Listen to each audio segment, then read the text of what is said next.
Hello दोस्तों, स्वागत है आप सभी का आपके अपने चैनल बेसिक नॉलेज में। दोस्तों, आप सभी के हाईली डिमांड के बाद हम लोग लेकर आए आप लोगों के लिए दीर्घ उत्तरीय प्रश्न। जी हां दोस्तों, जो आप लोग एग्जाम के लिए काफी ज्यादा महत्वपूर्ण है, मॉडल पेपर में जो क्वेश्चन महत्वपूर्ण है ये सभी, और दोस्तों इसमें एक्सप्लेन भी कर देंगे। अगर कोई विद्यार्थी पढ़े नहीं है तो उन लोग पढ़ लेंगे, और अगर पढ़ लिए आप लोग तो आप लोग का दोबारा रिविजन हो जाएगा। तो वीडियो को पूरा देखिएगा। और एक चीज, इसके बाद दोस्तों मैं और एक वीडियो इस पर लाऊंगा, फिर एक प्रीवियस ईयर क्वेश्चन का वीडियो लाऊंगा। देखिए, वीडियो ज़्यादा लंबा नहीं होता है, बस आप लोग देख लीजिए 10 से 15 मिनट, आप लोगों को सवाल पक्का हो जाए, एग्जाम में आएगा तो छोड़िएगा नहीं। और 5 नंबर का बात है भैया, अगर नहीं पढ़ोगे तो कैसे पार होगी नैया।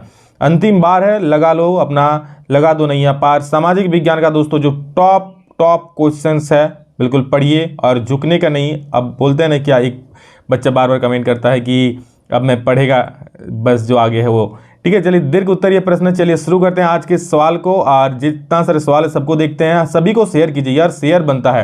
क्योंकि अभी का वक्त में अपने दोस्तों का केयर नहीं करोगे तो कब करोगे। यही तो वक्त है जब आपको शेयर करके उनको बताओ कि पढ़ो यहाँ से, सर यहाँ पर इंपॉर्टेंट क्वेश्चंस बता रहे हैं। ठीक है, आप सिलेक्ट कीजिएगा कौन इंपॉर्टेंट है, उसको पढ़िएगा, कहाँ का आंसर ढूंढिएगा, कहाँ नोट्स ढूंढिएगा। उससे अच्छा एक वीडियो में सारा यहाँ चीज़ मिल जाएगा। बस पढ़ो और आगे बढ़ो। चलिए हम लोग आगे बढ़ते हैं। पहला सवाल है, भारतीय अर्थव्यवस्था और महामंदी के प्रभावों की व्याख्या करें। एक नंबर टॉप सवाल है दोस्तों, एग्जाम में आने की प्रबल संभावना है कि भारतीय अर्थव्यवस्था पर महामंदी के प्रभावों की व्याख्या करें। यानी कि जो महामंदी आई थी उसका भारतीय अर्थव्यवस्था पर, हमारे भारत पर क्या प्रभाव पड़ा था वो लिखना है। तो देखिए क्या है, महामंदी ने भारतीय व्यापार को बुरी तरह प्रभावित किया था। 1928 और 1934 के मध्य भारतीय निर्यात और आयात लगभग आधे रह गए थे। मतलब जब दोस्तों महामंदी आया था उस वक्त उस भारत को बुरी तरह प्रभावित किया था, और 1928 और 34 के बीच में भारत का निर्यात और आयात, मतलब भारत से जाने वाले सामान और भारत में आने वाले सामान लगभग आधे रह गए थे। अंतर्राष्ट्रीय कीमतें गिरने से भारत में कीमतें गिर गई। इस अवधि में गेहूं की कीमतें भारत में 50% गिर गई। समझ रहे हो, अगर महामंदी अभी आती है, मान लीजिए अभी गेहूं 20 रुपये किलो है, तो ऐसा वक्त होगा कि 10 रुपये किलो में भी कोई गेहूं खरीदने वाला नहीं रहेगा। समझ रहे, तो इस प्रकार महामंदी का असर हुआ था उस वक्त, कि जो दाम था वो 50% से भी ज़्यादा गिर गई थी। महामंदी का सबसे ज़्यादा प्रभाव किस पर था? गरीब किसानों पर पड़ा था दोस्तों। जी समझ रहे हो कि गेहूं का दाम अगर 50% गिर गया तो जो गेहूं बोते थे, फसल बोते थे, उनका क्या होगा? तो सबसे ज़्यादा प्रभाव गरीब किसानों पर पड़ा था। कृषि उत्पादों की कीमतें गिरने के बावजूद किसानों को करों में कोई राहत नहीं मिला था दोस्तों। कृषि उत्पादों के दाम गिर गए थे। आप लोगों को पता है कि किसान सबसे ज़्यादा प्रभावित हुए क्योंकि कृषि उत्पादों के दाम गिर गए, गेहूं के दाम आधा हो गया, बहुत सारे फसलों के दाम गिर गए। फिर भी दोस्तों उनको करों में कोई राहत नहीं दिया गया, मतलब जो टैक्स लेते थे जमींदार उसमें कोई राहत नहीं मिला।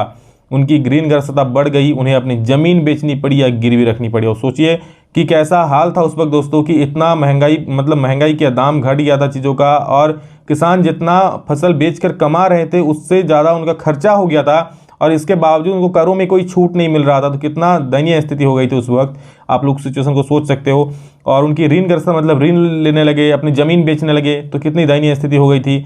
लोगों को सोना और चांदी जैसे अपनी संपत्ति बेचनी पड़ी, और जो अपने घर में सोना चांदी रखे थे उसको भी बेचना पड़ा। भारतीय पर्सन उत्पादन व्यापक रूप से प्रभावित हुई। तो भारत का जो पर्सन उत्पादन था वो भी व्यापक रूप से प्रभावित हुआ था दोस्तों। हालांकि महामंदी का प्रभाव शहरी जीवन पर ज़्यादा नहीं पड़ा। ठीक है, जिनकी आय निश्चित। देखिए शहरी जीवन पर क्यों नहीं पड़ा? क्योंकि ग्रामीण जीवन पर और किसानों पर क्यों पड़ा? क्योंकि सबसे ज़्यादा प्रभाव क्या हुआ कि चीज़ों का दाम घटकर आधा हो गया। फसल की कीमत, जो कृषि कीमतें थी, कृषि चीज़ों की, उनकी कीमतें आधी हो गई। तो उसका गहरा असर पड़ा किसानों पर पड़ा, गरीब लोगों पर पड़ा। ठीक है, और शहरी में जो काम करते थे उनका तो फिक्स बंधा बनाया पैसा मिलता था, चलो भाई सैलरी आ जाएगा, तो उनको कोई ज़्यादा फर्क नहीं पड़ा। जैसे जमींदार जिन्हें जमीन पर बंधा बनाया भाड़ा मिल जाता था, उन्हें इस महामंदी से कोई खास प्रभाव नहीं पड़ा। जमींदार भाई साहब, इन लोगों को क्यों पड़ेगा? न इन लोग करों में छूट दिया, ना कुछ। किसान को अपना जमीन बेचना पड़े, अपना धन बेचना पड़े, अपना सोना बेचना पड़े, इन लोगों को कोई फर्क नहीं पड़ा जमींदार लोगों को।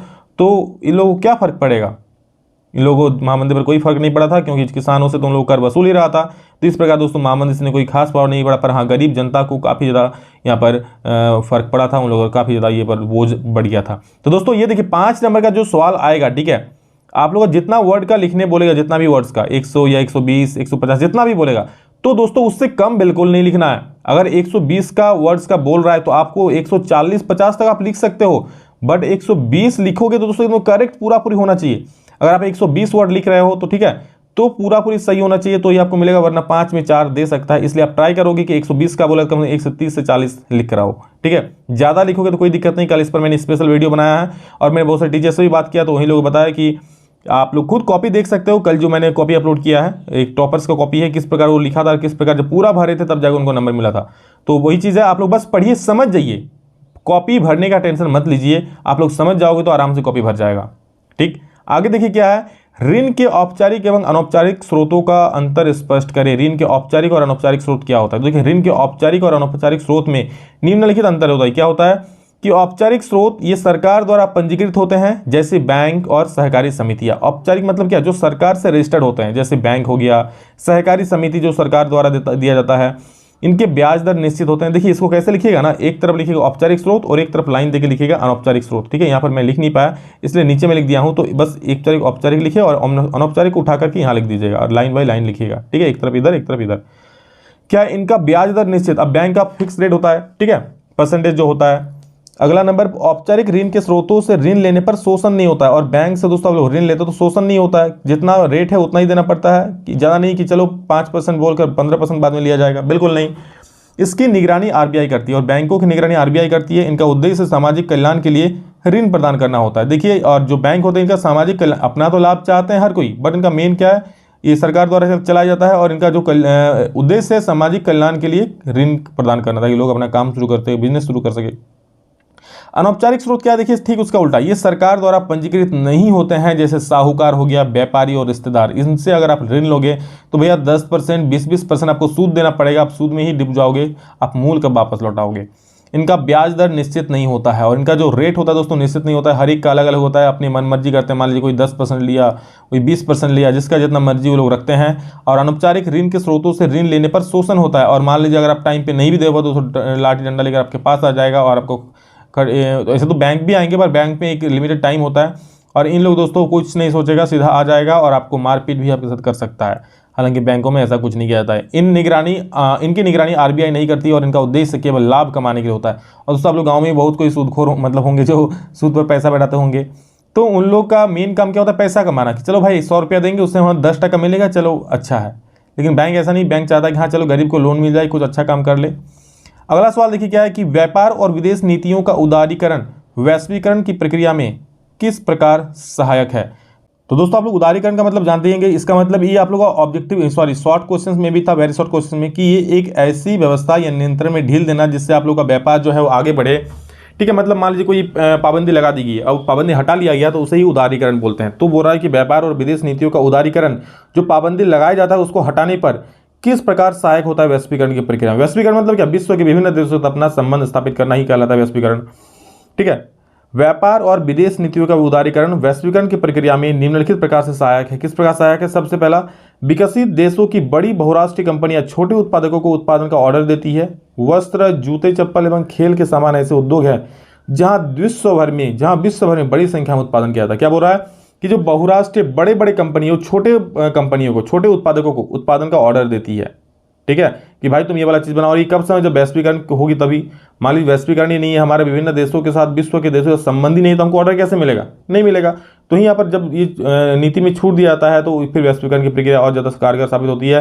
क्या देखिए, बहुराष्ट्रीय कंपनियों को इन उत्पादों की आपूर्ति की जाती है, फिर उन्हें अपना ब्रांड नाम से ग्राहकों को बेचती है। फिर जो बड़ी कंपनी उसे अपने ब्रांड से बेचती है। अब ब्रांड का मतलब ये थोड़ी कि हर कोई अपनी खुद निर्मित करेगा, वो लोग लोकल को वेंडर को भी दे देते हैं, बस अपने ब्रांड का ठप्पा लगा देता है, हो गया ब्रांड। बहुराष्ट्रीय कंपनियों के निवेश का सबसे आम रास्ता स्थानीय कंपनियों को खरीदना और उनसे बाद उनका उत्पादन करना, प्रसार करना होता है। क्या बोल रहा है, बहुराष्ट्रीय कंपनियों का मेन उद्देश्य क्या होता है कि जो स्थानीय कंपनी है उसको खरीद लेना और उसके बाद उत्पादन का प्रसार करना, उसके बाद अपने उत्पादन को बढ़ाना होता है।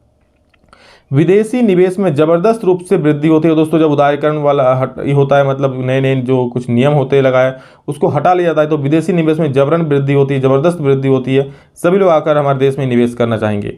ठीक है, तो ये था दोस्तों कुछ, इसको आप लोग बढ़ा चढ़ा कर भी लिख सकते हो। ठीक है, कि और क्या क्या आप लोग उदारीकरण से क्या क्या लाभ हो सकता है। ठीक है, किसानों को कैसे लाभ हो सकता है, अलग अलग आप लोग लिख सकते हो। अगर G77 देशों से आप क्या समझते हैं, और the most important question, very very very important question दोस्तों है, G77 देशों से आप क्या समझते हो। तो देखिए G77 विश्व के विकासशील देशों का एक समूह है। किसका? विकासशील देशों का समूह है। कौन? G77, जो अपनी अर्थव्यवस्था को तेज गति प्रदान करने के लिए संगठित हुआ है, और अपनी अर्थव्यवस्था को, ठीक है, अपना देश की अर्थव्यवस्था को तेज गति यानी कि आगे बढ़ाने के लिए संगठित हुआ है। ये सारे देश एक साथ मिला है।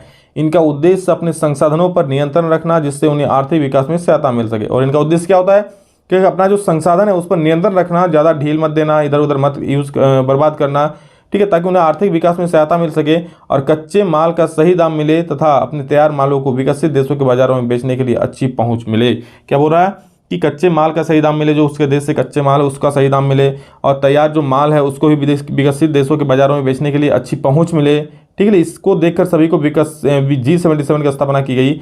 संयुक्त राष्ट्र में यह विकासशील देशों के हितों की बात रखने वाला सबसे बड़ा गुट है। संयुक्त राष्ट्र में क्या विकासशील देशों के हितों की बात रखने वाला ये सबसे बड़ा गुट है।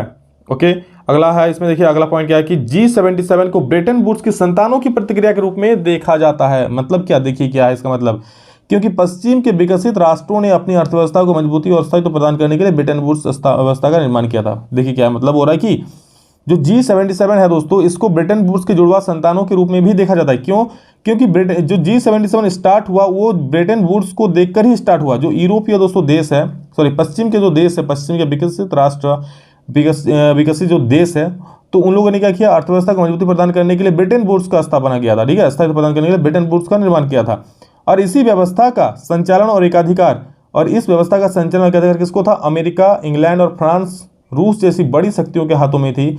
और इससे विकासशील देशों की अर्थव्यवस्था को कोई विशेष लाभ नहीं हुआ। ये जो बनी थी दोस्तों ब्रेटन वुड्स, इसमें सिर्फ विकसित देशों को ही लाभ होता था, विकासशील देशों को ही लाभ नहीं होता था। और इसी को देखकर विकासशील देशों ने कहा भाई वो लोग जब ये कर सकते हैं तो हम लोग विकासशील देश भी मिलकर सब लोग अपने अर्थव्यवस्था को बढ़ाने के लिए काम करेंगे। अतः इस व्यवस्था की प्रतिक्रिया स्वरूप इन G77 विकासशील देशों ने इन 77 देशों ने G77 का गठन किया। तो ये था दोस्तों आप लोग का उत्तर। अगला सवाल हम लोग देख लेते, चलिए। अर्थव्यवस्था में मुद्रा की भूमिका की विवेचना कीजिए। अर्थव्यवस्था में मुद्रा की भूमिका बहुत ही महत्वपूर्ण होती है। मुद्रा की सहायता से ही हम किसी वस्तु को खरीद या बेच सकते हैं। व्यापार में तो मुद्रा की बहुत ही अहम भूमिका होती है दोस्तों। मुद्रा मतलब टका, मनी, ठीक है, ना बाप बड़ा ना भैया, सबसे बड़ा रुपया, ठीक है, कहावत जो है, चलिए जो भी है, जोक है जो भी है।